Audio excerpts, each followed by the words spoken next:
వేదికమైన పెద్దలందరికీ నా హృదయపూర్వక నమస్కారాలు. ఈ శంకరావం కార్యక్రమానికి విచ్చేసిన తెలుగుదేశం పార్టీ మండల అధ్యక్షులు, గ్రామ పార్టీ అధ్యక్షులు, క్లస్టర్ యూనిట్ బూత్ కమిటీ సభ్యులు, అదేవిధంగా కేఎస్ఎస్ సభ్యులందరికీ పేరు పేరున నా హృదయపూర్వక నమస్కారాలు. ఎత్తిన పసుపు జెండా దించకుండా, మడమ తిప్పకుండా తెలుగుదేశం పార్టీకి కాపలా కాసిన పసుపు సైన్యానికి నా హృదయపూర్వక నమస్కారాలు. ఉత్తరాంధ్ర ఊపు అదిరిపోయింది. ఉత్తరాంధ్ర అంటే ఒక విప్లవం, అదే విధంగా శ్రీకాకుళం అంటే ఒక సింహం. ఈ రోజు మీ అందరిలో ఒక సింహం నాకు కనపడుతుంది. 2 నెలల్లో తాడేపల్లి కొంప గేట్లు బద్దలు కొట్టే బాధ్యత మనందరి పైన ఉంది.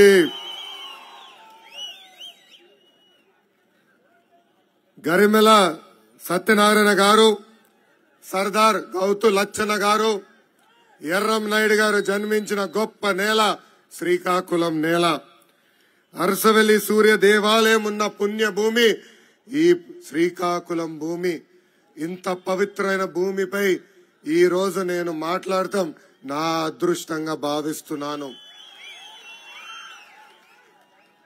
ఈ రోజు ఈ ప్రభుత్వం చూస్తుంటే మైకి అబ్బాయి ఇది చాలా దూరంగా ఉంది, ఇంకా చాలా మీటింగ్లు ఉన్నాయి, గొంతు పోయేటట్లుంది.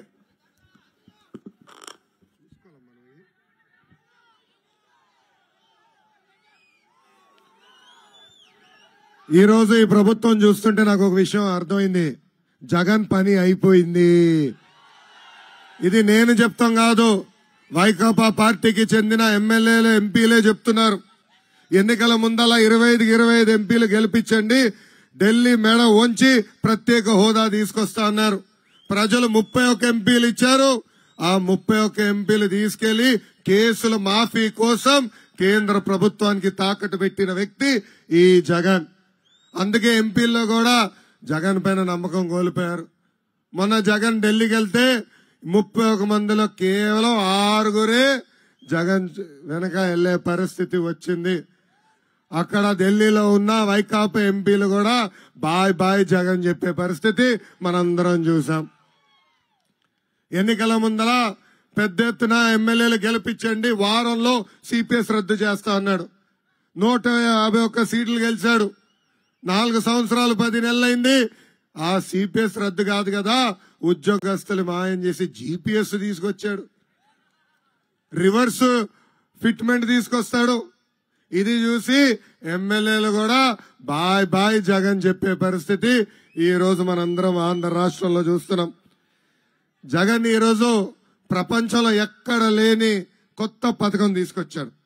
ఆ పథకం పేరే ఎమ్మెల్యేల ట్రాన్స్ఫర్. ఏంటది? ఎమ్మెల్యేల ట్రాన్స్ఫర్. ఒకడింటిలో చెత్త తీసుకొచ్చి పక్కనింటోడు ముందర వేస్తే అది బంగారం అవుతుందా?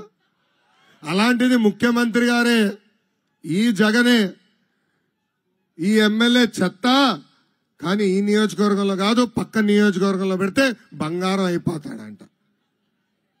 అంటే చూడండి ఈ రోజు ఎలా ప్రజల్ని మోసం చేస్తున్నాడో ఈ జగన్.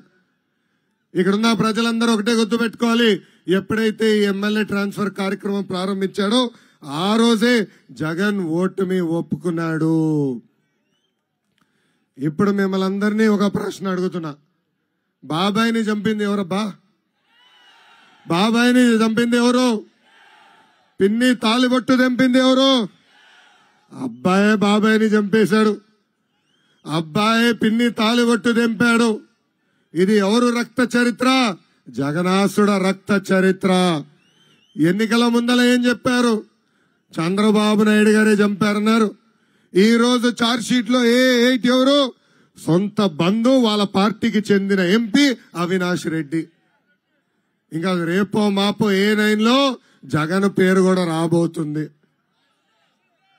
ఇప్పుడు మీ అందరికీ చిన్న క్విజ్ పెడతా, రెడీనా సమాధానం చెప్పేదానికి? జగన్ రోజు ఏం తాగుతాడు? బూమ్ బూమా, ప్రెసిడెంట్ మెడలా, ఆంధ్ర గోల్డా, ప్రజల రక్తమా? ఏం తాగుతాడు? చేతులెత్తి చూపించండి. ప్రజల రక్తం.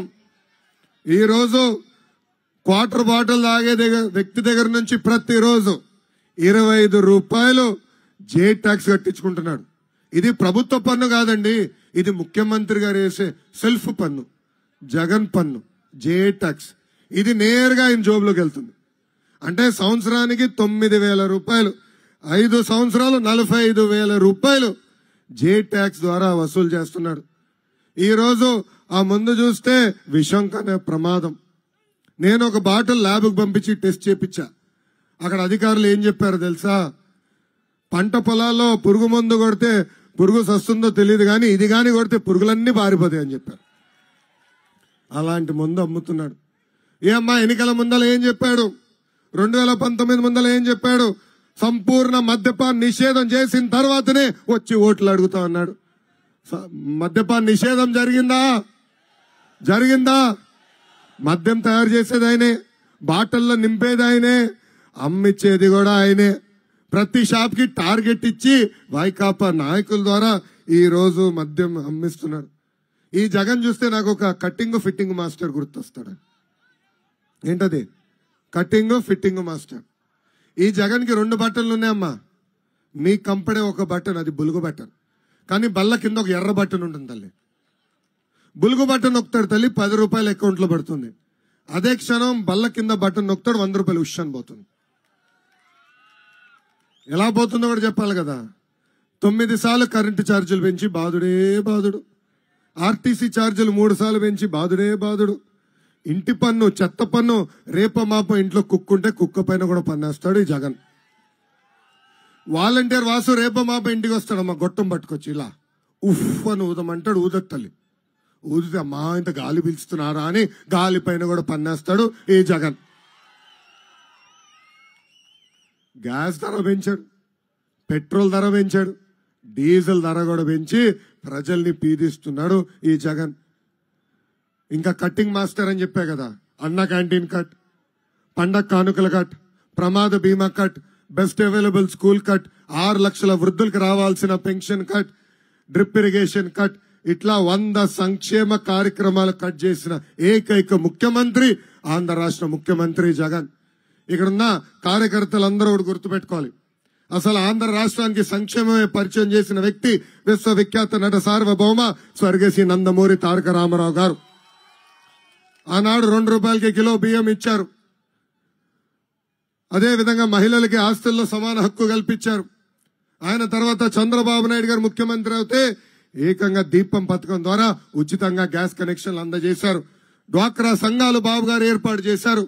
మొన్న ముఖ్యమంత్రి అయినప్పుడు చంద్రన బీమా, అన్న క్యాంటీన్, పెళ్లి కానుక, విదేశీ విద్య, ఇట్లా దాదాపు 100 సంక్షేమ కార్యక్రమాలు మన కోసం తీసుకొచ్చారు. ఈ రోజు వాలంటీర్ వాసు ఇంటింటికెళ్ళి చెప్తున్నాడు, తెలుగుదేశం పార్టీ అధికారంలోకి వస్తే సంక్షేమ కార్యక్రమాలు రద్దు చేస్తారని. మన పైన ఒక పవిత్రమైన బాధ్యత ఉంది, ప్రజల్లో చైతన్యం తీసుకురావాలి. మనం గతంలో చేసిన సంక్షేమ అభివృద్ధి కార్యక్రమాలు ప్రజల్లోకి బలంగా తీసుకెళ్లాలి. నేను 3,132 కిలోమీటర్లు పాదయాత్ర చేశా. ప్రజలు ఎదుర్కొంటున్న సమస్యలు నేరుగా తెలుసుకున్నా. దాని తర్వాతనే పవన్ అన్న బాబు గారు కలిసి బాబు సూపర్ 6 ప్రకటిస్తాం జరిగింది. రేపు 2 నెలల తర్వాత వచ్చేది తెలుగుదేశం పార్టీ, జనసేన పార్టీ ప్రభుత్వమే. మనం అధికారంలోకి వచ్చిన 5 సంవత్సరాల్లో 20 లక్షల ఉద్యోగాలు కల్పించే బాధ్యత మనం తీసుకుంటాం. ఉద్యోగం వచ్చేదానికి కొంచెం ఆలస్యం అయితే నిరుద్యోగ యువకులకి ప్రతి నెల 3,000 రూపాయలు మన ప్రభుత్వం అందజేస్తుంది. అంతేకాదు, స్కూల్కి వెళ్లే ప్రతి విద్యార్థి తల్లిదండ్రులకి ప్రతి సంవత్సరం 15,000 రూపాయలు మన ప్రభుత్వం ఇస్తుంది. అంటే ఒకరుంటే 15,000, ఇంట్లో 2 30,000, ముగ్గురుంటే 45,000 రూపాయలు మన ప్రభుత్వం ఇవ్వబోతుంది. ఇంకా రైతుకి అండగా నిలబడడానికి 20,000 రూపాయలు ఆర్థిక సహాయం కూడా చేస్తాం. ప్రతి ఇంటికి ప్రతి ఏడా ఉచితంగా 3 ఎన్ని చేతులెత్తి చూపించండి, ఎన్ని 3 గ్యాస్ సిలిండర్లు మన ప్రభుత్వం ఇవ్వబోతుంది. ఇంకా 18 నుంచి 59 సంవత్సరాలు ఉన్న మహిళలకి ప్రతి నెల 1,500 రూపాయలు చంద్రబాబు నాయుడు గారు ఇవ్వబోతున్నారు. అంటే సంవత్సరానికి 18,000 రూపాయలు. 5 సంవత్సరాలు 90,000 రూపాయలు చంద్రబాబు నాయుడు గారు మీకు ఇవ్వబోతున్నారు. ఇంకా మహిళలు ఆర్టీసీ బస్సులో ఉచితంగా ప్రయాణించే హక్కు కూడా చంద్రబాబు నాయుడు గారు కల్పించబోతున్నారని ఈ సభాముఖంగా మీ అందరికీ తెలుపుతున్నా. అసలు ఉత్తరాంధ్రకి పట్టిన శనే జగన్. 3 రాజధాని పేరులతో మన జీవితాల్లో 3 ముక్కల ఆట ఆడుతున్నారు. ఇక్కడున్న యువకులందరూ ఆలోచించాలా. గత 5 సంవత్సరాలుగా ఆంధ్ర రాష్ట్రానికి ఒక్క పరిశ్రమ వచ్చిందా? ఉత్తరాంధ్రకి ఒక్క పెట్టుబడి వచ్చిందా? ఒక్కరికైనా ఉద్యోగం వచ్చిందా అని ఒక్కసారి ఆలోచించమంటున్నా. కానీ అదే ప్రజాధనాన్ని లూటీ చేసి 500 కోట్ల రూపాయలు ఖర్చు పెట్టి విశాఖపట్నంలో ప్యాలెస్ కట్టుకున్నాడు ఈ జగన్. ఎన్నికల ముందల అన్ని షుగర్ ఫ్యాక్టరీలు మరి తెరిపిస్తానని హామీ ఇచ్చి కనీసం ఒక్క షుగర్ ఫ్యాక్టరీ కూడా ఈ రోజు తెరవలేదు. ఆనాడు తెలుగుదేశం పార్టీ పోరాడితే విశాఖపట్నానికి రైల్వే జోన్ వచ్చింది. ఆ రైల్వే జోన్ కి కావాల్సిన భూమి కూడా ఈ ప్రభుత్వం ఈ రోజు కేటాయించలేదు. ఇంకా విశాఖ ఉక్కు అంటే ఆంధ్రుల హక్కు. ఆనాడు పెద్దవాళ్ళు పోరాడి ఆంధ్ర రాష్ట్రం కోసం ఉక్కు ఫ్యాక్టరీ తీసుకొచ్చారు. ఇప్పుడు ఏకంగా ఆ ఫ్యాక్టరీ ప్రైవేటీకరణకి సహకరిస్తున్నాడు ఈ జగన్. అక్కడ ఉన్న ఆస్తుల్ని కొట్టేసేదానికి ప్రయత్నిస్తున్నాడు ఈ జగన్. ఉత్తరాంధ్రకు నేను హామీ ఇస్తున్నా, విశాఖ ఉక్కు ప్రైవేటీకరణ చేయనీయం. అవసరమైతే ఆంధ్ర రాష్ట్రమే ఆ ఉక్కు ఫ్యాక్టరీ కొనుగోలు చేస్తుంది. ఇంకా ఉత్తరాంధ్రకి ఈ జగన్ ఒక కొత్త పథకం ఇచ్చాడు. మొత్తం ఉత్తరాంధ్రని 2కి అప్పగిచ్చాడు. మొదటి వ్యక్తి పేరు విజయసాయి రెడ్డి, రెండో వ్యక్తి పేరు వైవి సుబ్బారెడ్డి. వీళ్ళిద్దరు పడి ఒక పందికొక్కులాగా ఉత్తరాంధ్రాన్ని తినేస్తున్నారు. ఎప్పుడు లేని విధంగా భూ కబ్జాలు చేస్తున్నారు. ఎవరన్నా పోరాడితే దొంగ కేసులు పెడుతున్నారు. మన కార్యకర్తలు ఎదురు తిరిగితే ఏకంగా మన ఇంటిపైకి వచ్చి మన కాంప్లెక్స్ గాని ఇల్లు గాని ఈరోజు ధ్వంసం చేసే పరిస్థితి మనందరం చూస్తున్నాం. అంతెందుకు రామ్ తీర్థంలో ఏకంగా శ్రీరాముడు తల కూడా నరికేశాడు ఈ జగన్. ఇప్పటికీ దాని వెనకాల ఎవరున్నారో చెప్పలేని పరిస్థితిలో ఈ ప్రభుత్వం ఉంది. ఇంకా శ్రీకాకుళం జిల్లాకి జగన్ పాదయాత్రలో అనేక హామీలు ఇచ్చారు. దాంట్లో ప్రధానంగా పెండింగ్ ప్రాజెక్టులన్నీ పూర్తి చేస్తాడు. ఒక్క ప్రాజెక్ట్ అన్నా పూర్తి చేశాడా? ఒక్క ప్రాజెక్ట్ అన్నా పూర్తి చేశాడా? లేదు. ఇంకో పక్కన Vamsadhara Thotapalli left right canal పనులు పూర్తి చేస్తా అన్నాడు. నాగావళి కరకట్ట పనులు పూర్తి చేస్తా అన్నాడు. కనీసం పనులన్నా ప్రారంభించాడా అని మిమ్మల్ని అందరినీ ఒక్కసారి ఆలోచించమంటున్నా. నాడు నేడు ఎప్పుడు ఉత్తరాంధ్రాన్ని అభివృద్ధి చేసింది మన పార్టీ, తెలుగుదేశం పార్టీ. ఇక్కడ రోడ్లు గాని, బ్రిడ్జిలు గాని, ఆసుపత్రులు కానివ్వండి. అంతెందుకు ఉద్దానం కిడ్నీ పేషెంట్లకి డయాలసిస్ సెంటర్లు కూడా ఏర్పాటు చేసింది మన పార్టీ, తెలుగుదేశం పార్టీ. నర్సన్నపేట నియోజకవర్గాన్ని ఆనాడు 1200 కోట్ల రూపాయలు ఖర్చు పెట్టి అభివృద్ధి చేసిన పార్టీ మన పార్టీ, తెలుగుదేశం పార్టీ. సర్వకోట చులుమూరులో 1200 ఎకరాలకి సాగునీరు అందించే బొంతు లిఫ్ట్ ఇరిగేషన్ ఆనాడు పనులు ప్రారంభించాం. ఈ ప్రభుత్వ అధికారులకు వచ్చిన తర్వాత ఆ పనులన్నీ ఆపేసింది. ఇంకో పక్కన సర్వకోట జులుమూరు మండలంలో ఉన్న గ్రామాలన్నిటికీ తాగునీరు అందించడానికి నేను పంచాయతీరాజ్ గ్రామీణాభివృద్ధి శాఖ మంత్రిగా ఉన్నప్పుడు కేంద్ర ప్రభుత్వ నిధులతో పాటు 50 కోట్ల రూపాయలు కేటాయించాం, పనులు ప్రారంభించాం. ఆ పనులు కూడా పూర్తి చేయలేని దద్దమ్మ ప్రభుత్వం ఈ జగన్ ప్రభుత్వం. ఇంకో పక్కన హాస్పిటల్ నిర్మించాం. శ్రీముఖి లింగేశ్వర ఆలయం అభివృద్ధి కూడా మన ప్రభుత్వం చేసింది. సిసి రోడ్లు, బీటీ రోడ్లు కూడా ఆనాడు పెద్ద ఎత్తున చేశాం. కానీ 2019లో ఏం జరిగింది? ఒక్క అవకాశం అని చెప్పారని, అందరికి ముద్దులు పెట్టారని వైకాపా ప్రభుత్వాన్ని గెలిపించాం. ఇక్కడ భారీ మెజారిటీతో ధర్మాన కిషన్ దాస్ గారిని గెలిపించారు. కానీ నేను అడుగుతున్నా, ఆయన నియోజకవర్గానికి ఒక్క అభివృద్ధి కార్యక్రమం చేశారా? ఒక్క అభివృద్ధి కార్యక్రమం చేశారా? ఆయన పేరులో ధర్మాన ఉంది కానీ ఆయన చేసే పనులన్నీ అధర్మమే. అంగన్వాడీ పోస్టులు, షిఫ్ట్ ఆపరేటర్ పోస్టులు కూడా అడ్డగోలుగా అమ్ముకుంటున్నారు. వాళ్ళ సొంత పార్టీ వాళ్ళపైన తిరిగి కేసులు పెట్టే పరిస్థితికి వచ్చారు. ప్రభుత్వ స్థలాలు, చెరువులు, ఎక్కడ ఏ భూమి దొరుకుతుందా అది ఎప్పుడు కబ్జా చేయాలన్న ఆలోచన తప్ప ఏనాడు మన నియోజకవర్గం గురించి ఆయన ఆలోచించలేదు. అంతెందుకు పట్టణంలో ఉన్న ఎర్రం నాయుడు గారి పేరుతో పార్క్ నిర్మిస్తే ఏకంగా ఆ పార్క్ ని ధ్వంసం చేసేదానికి జేసీబీని పంపించాడు ఈ అధర్మ ప్రసాదరావు గారు, కిషన్ దాస్ గారు. ఇంకో పక్కన తెలుగుదేశం పార్టీ కార్యకర్త వెంకటేశ్వరరావు గారి షాపింగ్ కాంప్లెక్స్ ని కూడా ఏకపక్షంగా తొలగించే పరిస్థితి మనందరం చూస్తున్నాం. ఇక్కడున్న ప్రజలందరూ ఒకటి ఆలోచించాలి. ఎమ్మెల్యే గారు గతంలో డిప్యూటీ సీఎంగా పనిచేశారు. ఒక ఉప ముఖ్యమంత్రి నియోజకవర్గం లాగా మన నియోజకవర్గం అభివృద్ధి చెందిందా? ఒక పని జరిగిందా? ఒక రోడ్ వేసారా? ఒక సాగునీటి ప్రాజెక్ట్ పూర్తి చేశారా? ఒక ఇల్లన్న కట్టారా అని ఒక్కసారి ఆలోచించమంటున్నా. ఇదంతా చూస్తుంటే నాకు ఒకటే అర్థమైంది, అసమర్థుడు ఈ అధర్మాన్ని. అందరూ ఓపిక పట్టండి, 2 నెలల్లో మళ్ళీ మన ప్రభుత్వం వస్తుంది. ఎక్కడ ఆగిపోయిన పనులు మళ్ళీ ప్రారంభించే బాధ్యత మనం తీసుకుంటాం. యుద్ధ ప్రాతిపదికంగా బొంతు లిఫ్ట్ ఇరిగేషన్ ప్రాజెక్ట్ మనం పూర్తి చేస్తాం. ఇంకో పక్కన వంశధార మెయిన్ కెనాల్ పనులు కూడా పూర్తి చేసుకుంటాం. గారా వంతెన పైన పెండింగ్ లో ఉన్న బ్రిడ్జ్ కూడా పూర్తి చేసే బాధ్యత మనం తీసుకుందాం. ఇంకా లుక్కలామ కామేశ్వరపేట వద్ద లిఫ్ట్ ఇరిగేషన్ ప్రాజెక్ట్ కావాలని కూడా పెద్దలు కోరారు. తప్పనిసరిగా అది చేసే బాధ్యత కూడా మేము తీసుకుంటాం.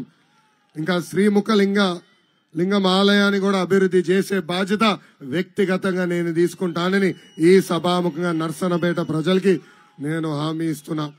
అసలు తెలుగుదేశం పార్టీ బలమే తెలుగుదేశం పార్టీ కార్యకర్తలు.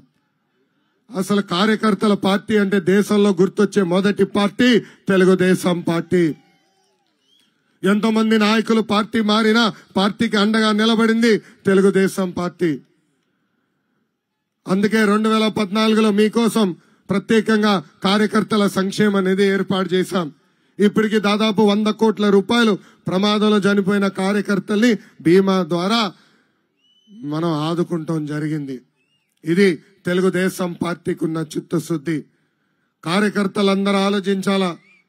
ఒకవేళ మనం ప్రమాదంలో చనిపోతే మన పిల్లల్ని కూడా చదివిస్తున్న వ్యక్తి మన నాయకుడు చంద్రబాబు నాయుడు గారు. 2019 నుంచి 24 వరకు మన పైన అనేక కేసులు పెట్టారు, అన్ని రకాలుగా మనం వేధించారు. కానీ మనం తగ్గేదే లేదు.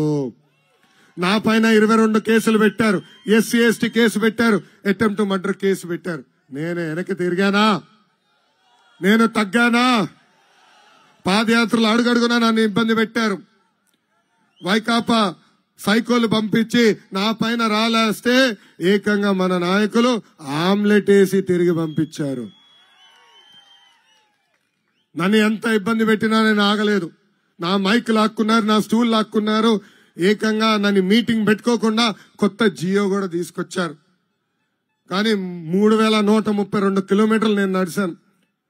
దాని తర్వాత ఎవరు ఊహించిన విధంగా ఏ తప్పు చేయని చంద్రబాబు నాయుడు గారిని 53 రోజులు జ్యుడిషియల్ రిమాండ్ కూడా పంపించారు. మీరందరూ ఆలోచించండి. ఆయన అరెస్ట్ చేసిన రోజు 3000 కోట్ల రూపాయల అవినీతి అన్నాడు. దాని తర్వాత 270 కోట్ల రూపాయల అవినీతి అన్నారు. ఇప్పుడు 27 కోట్ల రూపాయల అవినీతి అంటున్నారు. నేను ఈ సభాముఖ సవాల్ ఇస్తున్నా, జగన్ నువ్వు టైం డేట్ చెప్పు. అవినీతి ఆరోపణలు నేను సమాధానం చెప్పేదానికి సిద్ధంగా ఉన్నావు. నువ్వు సిద్ధంగా ఉన్నావా? ప్రజల ఆశీస్సులతో తెలుగుదేశం పార్టీ కార్యకర్తలు పడుతున్న కష్టాల వల్ల, దేవుడి దయ వల్ల దాదాపు 40 సంవత్సరాలు ఆంధ్ర రాష్ట్ర రాజకీయాల్లో మేము పనిచేశాం. 15 సంవత్సరాలు ముఖ్యమంత్రిగా, 15 సంవత్సరాలు ప్రతిపక్ష నేతగా చంద్రబాబు నాయుడు గారు ప్రజలకి అహర్నిశలు సేవ అందించారు. ఏనాడు ఆయన అవినీతి చేయలేదు. నిప్పులాగా బతికిన వ్యక్తి. రాబోయే రోజుల్లో ప్రతిదీ వడ్డీతో సహా చెల్లిస్తానని జగన్ కూడా నేను హెచ్చరిక జారీ చేస్తున్నా. వైకాపా నాయకులు కూడా తెలుపుతున్నా, పెద్దలు కోరినట్టు మీ అందరి పేర్లు నా బుక్ లో రాసుకుంటా. ఏ వైకాపా నాయకులు, ఏ ప్రభుత్వ అధికారులు చట్టాన్ని ఉల్లంఘించి మన ఇబ్బంది పెట్టారో వాళ్ళందరి పేర్లు నా పుస్తకంలో ఉంది. ఈ పుస్తకం నేను ఎందుకు రాశానంటే, కొంతమంది అధికారులు మన ప్రభుత్వం ఏర్పడిన తర్వాత వేరే వాళ్ళ ద్వారా రికమెండేషన్ చేసుకుని పోస్టింగ్లకు వస్తారు. వాళ్ళ పేర్లు నేను మర్చిపోకూడదు కనుకనే పుస్తకంలో రాసి పెట్టుకున్నా. తప్పనిసరిగా జ్యుడిషియల్ ఎంక్వైరీ చేస్తాం. ప్రతిదీ వడ్డీతో సహా చెల్లించే బాధ్యత వ్యక్తిగతంగా నేను తీసుకుంటానని ఈ సభాముఖంగా కార్యకర్తలందరికీ నేను హామీ ఇస్తున్నా. అన్న ఎన్టీఆర్ మన దేవుడు, చంద్రబాబు గారు మన రాముడు, కానీ వైకాపా నాయకులకి మీ లోకేష్ మూర్ఖుడు. ప్రతిదీ వడ్డీతో కాదు కదా, చక్కెర వడ్డీతో చెల్లించే బాధ్యత నేను తీసుకుంటానని మళ్ళీ నేను మీ అందరికీ హామీ ఇస్తున్నా. ఈరోజు ఈ శంకరావం కార్యక్రమం ద్వారా మిమ్మల్ని అందరు నేను కోరుతున్నా, ఏదైతే బాబు సూపర్ 6 కార్యక్రమం మనం చేపట్టాలనుకుంటున్నామో మీ అందరికి ఒక కిట్ ఇస్తాం. ఆ కిట్ లో క్యాలెండర్లు ఉంటాయి, క్యాప్ ఉంటుంది, ఇట్లా సైకిల్ బ్యాడ్జ్ ఉంటుంది, చిన్న కార్డు కూడా ఇస్తాం. ఆ కిట్ తీసుకుని ప్రతి గడపకి మన బాబు సూపర్ 6 మేనిఫెస్టో తీసుకెళ్లాల్సిన బాధ్యత మీ అందరి పైన ఉంది. చేస్తారా? రెడీనా? ఈ కార్యక్రమానికి రెడీనా? ఇట్లా 25 క్యాలెండర్లు, ఒక పక్కన క్యాలెండరు, ఇంకో పక్కన మన ఇచ్చే హామీలు, ఇట్లా 25 కిట్ చేస్తున్నాం. ఇట్లా 10 మీకు ఇస్తాం, అంటే 250. ఇది ప్రతి గడపకి తీసుకెళ్లాల్సిన బాధ్యత మీ అందరిపైన ఉంది. ప్రతి ఇంటికి చేర్చాల్సిన బాధ్యత మీ అందరిపైన ఉంది. ఇది ప్రతి గడపకి ఎందుకు ఇస్తున్నాం అంటే, రేపు మన ప్రభుత్వ అధికారంలోకి వచ్చిన వెంటనే ఈ హామీలన్నీ మనం అమలు చేయబోతున్నాం. 5 సంవత్సరాల తర్వాత వాళ్ళ ఇంటికి వెళ్ళి, ఇదిగో అమ్మా నీ క్యాలెండర్ ఉంది కదా, చూడు అక్కడ ఇచ్చిన 6 హామీలు మేము నిలబెట్టుకున్నామని గర్వంగా చెప్పుకునే విధంగా ఈ క్యాలెండర్లు ప్రతి గడపకి చేర్చవలసిందిగా మిమ్మల్ని కోరుతున్నాను. ఇంకో పక్కన కార్యకర్తలందరూ మన ఇచ్చే హామీలు గుర్తుపెట్టుకున్నానికి ఒక చిన్న కార్డు కూడా మీకు ఇస్తున్నాం. ఇది మీరు జోబులో పెట్టుకోండి. ఎవరే ఎక్కడ టీ షాప్కి వెళ్ళినా, పెట్రోల్ బంక్ దగ్గర ఆగినా తప్పనిసరిగా ఈ 6 హామీలు ప్రజలకి వివరించాల్సిన బాధ్యత మీ పైన ఉంది. అదే విధంగా ఈ సైకిల్ కూడా ఇస్తున్నాం. మనందరం గర్వంగా మన గుండె పైన పిన్ను పెట్టుకుని ఈ సైకిల్ తో పాటు ప్రతి గడపకి వెళ్ళాలని ఈ సభాముఖంగా నేను మిమ్మల్ని అందరినీ కోరుతున్నా. గతంలో మనం బాదుడు కార్యక్రమం చేశాం. ఇదేమి కర్మ మన రాష్ట్రానికి కార్యక్రమం చేశాం. దాని తర్వాత బాబు షూరిటీ భవిష్యత్తు గ్యారంటీ కార్యక్రమం కూడా చేశాం. ఇప్పుడు ఎన్నికలకి కరెక్ట్ గా 60 రోజులు ఉంది. ఈ 60 రోజుల్లో బాబు సూపర్ 6 హామీలు ప్రతి గడపకి తీసుకెళ్లాల్సిన బాధ్యత మనందరి పైన ఉంది. పెద్దలు అన్నట్టు ఎవరు పని చేశారో ఎవరు పని చేయలేదో మీరు ఫోన్లు పట్టుకుని తిరుగుతున్నారు. టెలిగ్రామ్ బాట్ ఉంది, ఆ బాట్ ద్వారా నాకు మొత్తం తెలిసిపోతుంది. ఎవరు బూత్లో బిఎస్బీజీ జరిగింది, ఎవరు బూత్లో అసలు పనులు ప్రారంభించలేదు, ఎవరు బూత్లో ఎక్కువ చేశారు కూడా నేను ఎక్కడున్నా కంప్యూటర్ ద్వారా తెలుసుకునే పరిస్థితి. రేపు 2 నెలల తర్వాత తెలుగుదేశం జనసేన పార్టీ ఏర్పడిన వెంటనే ఆ డేటా చూసే నామినేటెడ్ పోస్టులు కూడా ఇస్తానని ఈ సభాముఖంగా కార్యకర్తలందరికీ హామీ ఇస్తున్నాం. ఎస్, నేను సీనియర్ని గౌరవిస్తా, ఫ్రెషర్ని గౌరవిస్తా, జూనియర్ని గౌరవిస్తా, కానీ పనిచేసే వాళ్ళని ప్రోత్సహిస్తా. ఎవరు బూతులు అయితే ఎక్కువ మెజారిటీ చూపిస్తారో వాళ్ళకే నేను పెద్ద పీట వేస్తానని ఈ సభాముఖంగా నేను హామీ ఇస్తున్నా. నా చుట్టూ తిరుగుతాం కాదు, పార్టీ ఆఫీస్ చుట్టూ తిరుగుతాం కాదు, ప్రజల్లో ఉండండి, ప్రజల్లో చైతన్యం తీసుకురండి. మీ బూత్లో ఎక్కువ మెజారిటీ తీసుకురావాల్సిందిగా ఇక్కడున్న క్లస్టర్, యూనిట్, బూత్, గ్రామ, మండల పార్టీ అధ్యక్షుల్ని ఈ సభాముఖంగా నేను మిమ్మల్ని అందరినీ కోరుతున్నా.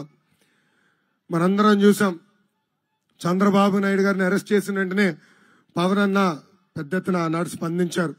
ప్రత్యేక విమానంలో ఆంధ్ర రాష్ట్రానికి రావాలంటే ఏకంగా ఆపేసింది ప్రభుత్వం, పర్మిషనే క్యాన్సిల్ చేసింది. దాని తర్వాత రోడ్ మార్గంలో వచ్చేదానికి ప్రయత్నిస్తే బార్డర్లో ఆపేసింది ప్రభుత్వం. అందుకే ఆనాడు పవన్ అన్న కూడా నిర్ణయించాడు, ఈ సైకోని ఆంధ్ర రాష్ట్రాన్ని తరిమి కొట్టాలని. ఆనాడే పవన్ గారు కూడా చాలా స్పష్టంగా చెప్పారు, hello AP, bye bye YCP అని. ఇప్పుడు ఆ బాధ్యత మనందరం భుజస్కంధాల పైన మోయాలి. కార్యకర్తలందరికీ మళ్ళీ చెప్తున్నా, మీ భవిష్యత్తు నా బాధ్యత. ఎస్, రేపు ముఖ్యమంత్రి అయ్యేది బాబు గారు, కానీ నేను పార్టీకి అంకితం అవుతా, పార్టీ కోసం పనిచేస్తా, అహర్నిశలు మీకు అందుబాటులో ఉంటా. మీకు ఎలాంటి సమస్య వచ్చినా పరిష్కరించే బాధ్యత వ్యక్తిగతంగా నేను తీసుకుంటానని ఈ సభాముఖంగా తెలుపుకుంటూ ఇక్కడున్న మత్స్యకారుల గురించి ఒక్క విషయం మాట్లాడాల్సిన అవసరం ఉంది. గతంలో తెలుగుదేశం ప్రభుత్వ అధికారంలో ఉన్నప్పుడు పెద్ద ఎత్తున మత్స్యకారులు ఆదుకున్నాం. వలలు గాని బోట్లు గాని సబ్సిడీ ద్వారా డీజిల్ అందిస్తాం గాని ఐస్ బాక్సులు గాని మోపెడ్లు గాని అన్ని ఆనాడు సబ్సిడీ ద్వారా అందించాం. ఆదరణ పథకం ద్వారా పెద్ద ఎత్తున పనిముట్లు కూడా అందజేశాం. ఈ ప్రభుత్వ అధికారులకు వచ్చింది అది అన్ని క్యాన్సిల్ చేసింది. 2 నెలలు ఓపిక పట్టండి. మన ప్రభుత్వం వచ్చిన వెంటనే ఆపేసిన సంక్షేమ కార్యక్రమాలన్నీ మళ్ళీ మత్స్యకారులకు అందించే బాధ్యత మేము తీసుకుంటాం. అవసరమైన మేరకు ఫిషింగ్ హార్బర్ కడతాం. ఫిషింగ్ హార్బర్ లో కోల్డ్ స్టోరేజ్ కూడా ఏర్పాటు చేసే బాధ్యత మేము తీసుకుంటామని ఈ సభాముఖంగా మత్స్యకారులందరికీ నేను హామీ ఇస్తూ నాకింత అద్భుతమైన అవకాశం ఇచ్చిన తెలుగుదేశం జనసేన పార్టీ కార్యకర్తలందరికీ పేరు పేరున నా హృదయపూర్వక ధన్యవాదాలు తెలుపుకుంటూ మీ అందరి దగ్గర నుంచి సెలవు తీసుకుంటున్నా. జోహార్ అన్న ఎన్టీఆర్, జోహార్ అన్న ఎన్టీఆర్. చంద్రబాబు నాయుడు గారి నాయకత్వం, చంద్రబాబు నాయుడు గారి నాయకత్వం, పవన్ అన్న నాయకత్వం, పవన్ అన్న నాయకత్వం. జై హింద్, జై హింద్. ఇప్పుడు మనందరం దయచేసి అందరూ మీ స్థానాల్లో నుంచోవాలి. ఇప్పుడు మనం ఒక ప్రతిజ్ఞ చేసుకోవాల్సిన అవసరం ఉంది. Thank you. లోకేష్ బాబు నాయకత్వం, లోకేష్ బాబు నాయకత్వం, లోకేష్ బాబు నాయకత్వం.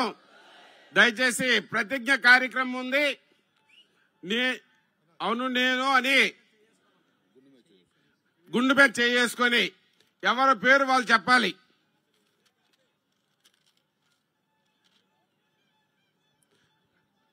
ఎవరి పేరు వాళ్ళు చెప్పాలి. రమణమూర్తి అని నేను ఆంధ్రప్రదేశ్ కు పూర్వ వైభవం తీసుకొచ్చేందుకు కృషి చేస్తానని ప్రమాణం చేస్తున్నాను.